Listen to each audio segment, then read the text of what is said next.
एक समय की बात है। एक बड़े जंगल में शेरू नाम का एक शक्तिशाली शेर रहता था। शेरू जंगल का राजा था। उसकी बहादुरी और दयालुता के लिए जाना जाता था। लेकिन समय के साथ शेरू बूढ़ा और कमजोर हो गया। उसे एहसास हुआ कि अब उसका राजा बनने का समय समाप्त हो रहा है। एक दिन शेरू ने अपना अंतिम सफर तय करने का फैसला किया। वह जंगल के सभी जानवरों से विदाई लेने के लिए जाना चाहता था। चिड़िया, हिरण, बंदर और छोटे छोटे कीड़े मकोड़े भी शेरू को बहुत पसंद करते थे, इसलिए वे सभी उसके जाने से दुखी थे। जंगल में चलते चलते शेरू ने देखा कि जानवर परेशान दिख रहे थे। क्या हुआ? शेरू ने पूछा। समझदार उल्लू नीचे आया और बोला, शेरू, हम डरे हुए हैं। तुम्हारे बिना हमें जंगली कुत्तों जैसे खतरनाक जानवरों से कौन बचाएगा? शेरू ने हल्की मुस्कान के साथ कहा, चिंता मत करो मेरे दोस्तों, मैं अब भले ही कमजोर हो गया हूं, लेकिन मेरे पास एक आखिरी योजना है।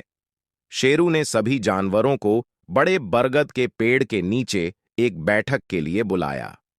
मैं अब आपका राजा नहीं रहूंगा, लेकिन आपको एक राजा की जरूरत नहीं है। आप में से हर एक के पास ताकत है। साथ मिलकर आप किसी भी खतरे से निपट सकते हैं। जानवरों ने एक दूसरे की ओर देखा, उलझन में थे कि बिना राजा के जंगल की रक्षा कैसे करेंगे। तभी जंगली कुत्तों का एक झुंड आया। उन्हें लगा कि अब वे जंगल पर कब्जा कर लेंगे। जानवर डर गए, लेकिन तभी शेरू ने एक आखिरी बार दहाड़ लगाई। उसकी दहाड़ अब पहले जैसी तेज नहीं थी, लेकिन उसने जानवरों को हिम्मत दी। हाथी खड़े हो गए, बंदर पेड़ों से झूलने लगे और चिड़ियाएं आसमान में उड़ने लगीं। साथ मिलकर उन्होंने जंगली कुत्तों को भगा दिया।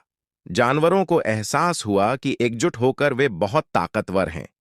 शेरू ने मुस्कुराते हुए कहा, देखा, आपको एक राजा की जरूरत नहीं है। यह जंगल आप सभी का है। इसके बाद शेरू बड़े बरगद के पेड़ के नीचे लेट गया और अपनी आखिरी सांस ली।